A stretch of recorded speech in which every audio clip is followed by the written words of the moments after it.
Mesdames et messieurs, bonsoir et bienvenue dans ce journal. Vulgarisation du projet de nouvelle constitution. Les jeunes du mouvement d'Iforé Itana Manguera ont choisi les marchés et autres lieux publics pour expliquer aux citoyens le contenu du projet de loi fondamentale. Ils étaient au marché de Bessia et dans plusieurs lieux de culte pour informer et échanger avec la population. Mamadou Saliouba. La démarche est innovante et permet de mieux passer le message. Ces jeunes réunis au sein du mouvement d'Ifekouye Itana Manguera ont choisi le porte-à-porte pour expliquer le contenu du projet de la nouvelle constitution. Au marché de Bessia, ils ont fait le tour des étals pour expliquer aux vendeuses les innovations et les avantages du projet de la nouvelle constitution. Nous avons désormais une idée claire sur le projet de nouvelle constitution. Je pense qu'il contient beaucoup d'innovations. Après le marché, ils se sont rendus à la mosquée de Bessia Cité 2 et à l'église protestante de Saya. Partout, ils ont expliqué aux fidèles le contenu du projet de la nouvelle constitution. Le choix du marché, c'est là où se trouvent les femmes. Elles sont présentes, elles n'ont pas de temps. Chaque fois, elles viennent au marché le matin jusqu'au soir. Donc là-bas, on peut venir les sensibiliser dans les langues vernaculaires très facilement. Les points importants, surtout, qui animent beaucoup plus les femmes, c'est par rapport à l'éducation des enfants, la scolarité, la gratuité de la scolarité, l'obligation de la scolarité de 0 à 16 ans. Cela, aujourd'hui, interpelle beaucoup plus des femmes, parce que leurs enfants, le coût de scolarité des enfants les pèse trop. Cette vulgarisation par le porte-à-porte a permis à ces jeunes de mieux expliquer aux citoyens le contenu du projet de la nouvelle constitution. À la baie, la salle de réunion de la préfecture s'est transformée en espace d'échange autour du projet de nouvelle constitution. Cadres préfectoraux et stagiaires ont analysé article par article les innovations du texte. Objectif, comprendre le contenu pour mieux le transmettre au sein des familles et dans leurs services respectifs. Abdoulaye Diallo, Sarafdine Diallo. L'équipe de la délégation spéciale de la commune urbaine de l'Abbé a mobilisé les 28 chefs de quartier et leurs concitoyens. Objectif, expliquer en langue du tiroir, à travers ce juriste, le contenu et les innovations de ce document fédérateur de 199 articles. C'est une constitution. Il y a beaucoup de choses, c'est des grandes lignes. Donc expliquer ça à la population, surtout en langue locale, permettrait une compréhension approfondie du contenu de la loi et de savoir aussi qu'il y aura d'autres lois, notamment des lois organiques, pour venir approfondir ce qui est dit dans la Constitution. La vulgarisation, son objectif, c'est de permettre aux gens de comprendre le contenu pour pouvoir mieux se prononcer. Je pense que ça a été expliqué clairement en français, en langue locale, pulaar, et à travers des spécialistes. Et je pense que les gens ont compris, et pour pouvoir vraiment passer le message le jour de la campagne et permettre aux citoyens de se prononcer et en toute responsabilité. Ici, à l'amphithéâtre du Centre de formation professionnelle de l'Abbé, cette mobilisation des citoyens derrière la délégation spéciale démontre l'intérêt accordé à ce projet de nouvelle constitution. Nous comprenons que vraiment l'État fait tout pour faire participer à la population guinéenne et à tous les citoyens de prendre sa décision. Parce que l'État veut que n'importe quelle chose qui se fasse dans le pays et que ça émaille de la population. Et nous allons tout faire pour leur faire comprendre que vraiment la Constitution c'est une très bonne chose, c'est pour toute la Guinée. Après l'exposé, le débat est ouvert. Des questions et réponses ont caractérisé les échanges.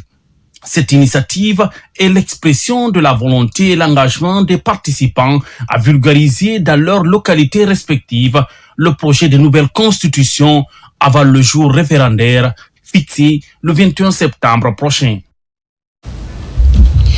Une journée d'assainissement a mobilisé habitants et autorités dans la commune rurale de Kolabouyi. Les participants ont curé les caniveaux et nettoyé les lieux publics pour prévenir les inondations et les maladies hydriques durant cette période de pluie. La cérémonie a été lancée par le gouverneur de Boké. Younoussa Tawel Kamara, Mohamed Mara, Bintou Touré, reportage.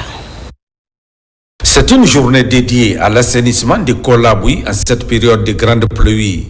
Elle est organisée par les femmes du chef-lieu de la sous-préfecture en collaboration avec les autorités locales.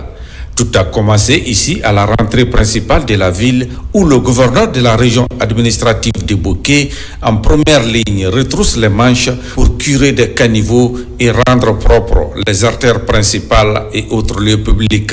Nous avons commencé environ de 7 km de Kolabouyi centre pour débarrasser tous les canaux de saleté, mais aussi enlever toutes les saletés qui sont entre les maisons. Ils se sont appuyés sur un des piliers du projet de la nouvelle constitution qui concerne la santé pour tous. Ils ont compris effectivement que pour avoir une meilleure santé, il faut débarrasser la ville de toutes les saletés, il faut débarrasser les canaux des encombrants pour éviter des cas d'inondation que nous sommes en train de voir par-ci par-là.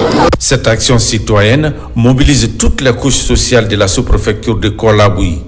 Le but est de prévenir des maladies hydriques souvent provoquées par des ordures ménagères. À travers cette initiative, nous voulons rendre propre notre sous-préfecture, mais aussi renforcer la cohésion entre les filles et fils de Kolabouyi. Si aujourd'hui, par la politique du gouvernement dans sa refondation, le président de la République a apporté confiance aux jeunes et cette instruction a été largement appliquée par monsieur le gouverneur en nous mettant à la tête des conseils de district au niveau de Kolabouyi. Nous avons obligation de renverser la tendance pour que l'autorité sache que Kolabouyi d'hier et Kolabouyi d'aujourd'hui, ce n'est pas la même chose. Depuis le matin à 8h, nous sommes sur pied avec monsieur le gouverneur. Depuis près de 7 km, on a fait un parcours de 7 km pour venir assainir toute la ville de Kolabouyi. Cette journée d'assainissement de la ville de Kolabouyi a été suivie d'un meeting d'information et de sensibilisation sur le bon comportement à adopter en cette période d'hivernage et inviter les citoyens aux bonnes pratiques d'hygiène et au renforcement du tissu social en Guinée. Et puis renforcement des capacités des jeunes sur le numérique. L'initiative est portée par l'Association nationale des scouts de Guinée. Cette formation vise à outiller les jeunes pour mieux comprendre et utiliser les technologies numériques, mais aussi pour leur permettre de détecter et combattre la désinformation en ligne. Moussa Bangoura. L'Association nationale des scouts de Guinée renforce les capacités de ses membres face aux enjeux du numérique. Ici à Koya, le bureau national et les démembrements se donnent rendez-vous. Des retrouvailles pour améliorer les compétences de ces jeunes dans le domaine du numérique, en luttant contre la désinformation. Nous avons tendance à confondre information, désinformation, tout ce qui vient sur les réseaux sociaux, nous le prenons en agent comptant. Donc, le scoutisme, à travers ce projet, va permettre aux jeunes de savoir véhiculer de bons messages, faire de plaidoyer, aider les gens à éviter beaucoup plus de problèmes sur les réseaux sociaux. Ce projet est étendu sur plusieurs pays et cette fois-ci, c'est la Guinée qui est bénéficiaire de ce projet. Toutes les régions sont représentées. Je pense qu'il y aura un impact direct avec la communauté. Occupant une place importante dans le scoutisme, le digital est désormais considéré par ce mouvement de jeunes comme un outil de travail. Avec ces assises, plusieurs modules ont été passés en revue. Je sais que vous avez forcément dans votre ligne des projets qui sont similaires. Je parle ici du ministère des Télécommunications, du ministère de l'Éducation, du ministère de la Jeunesse, qui vont justement accompagner ces jeunes parce qu'ils ont des choses à vous proposer pour la protection des données personnelles et aussi l'éducation civique et numérique. Je demande à tous les jeunes de profiter de cette chance pour au moins apprendre l'informatique. Chaque jeune aujourd'hui, en quelque sorte, doit avoir une valeur ajoutée. Pour cette première activité, ce projet Digitalise Aïssout va toucher 50 jeunes. Son ambition est de former les jeunes afin qu'ils puissent s'impliquer davantage dans les actions de développement communautaire. Glissement des terrains à Manéa. Dès les premières heures, le gouvernement s'est rapidement mobilisé pour venir en aide aux victimes. L'élan de solidarité ne s'est pas démonté depuis. Un fils du pays, avec l'appui de l'entreprise Cassando Atlanta, a accompagné les populations touchées par cette tragédie avec des vivres et des produits non alimentaires en signe de compassion. Sona Sagno. Après le glissement de terrain survenu à Manéa, consécutif aux fortes pluies diluviennes de ces derniers jours, l'élan de solidarité se poursuit. Un fils du pays, avec l'appui de l'entreprise Cassando Atlanta, a offert des vivres et des non-vivres pour témoigner sa compassion aux sinistrés. On vient en tant que citoyen, en tant que Guinéen, parce que ce qui s'est fait, ça s'est fait à toute la population guinéenne. Quand il y a ces genres de drames, on ne peut pas dire sauf l'État n'a qu'à faire tout. Nous, les populations aussi, ce qu'on peut, on peut venir montrer notre bonne volonté aux populations. Donc nous sommes là, on est venu pour ça, voilà, avec quelques vivres, quelques habits, voilà, à donner aux sinistrés. Nous présentons nos condoléances les plus attristées au président de la République, à toute la population guinéenne, en particulier les sinistrés. Vraiment du courage, c'est toute la Guinée qui est en deuil. La catastrophe a causé des pertes en vies humaines et détruit des infrastructures, rendant cette aide vitale pour les victimes. Nous disons aussi nos condoléances attristées à toute la République de Guinée. Qu'Allah nous protège et merci à toute personne qui est là aujourd'hui pour vraiment aider la population, qu'Allah les aide aussi.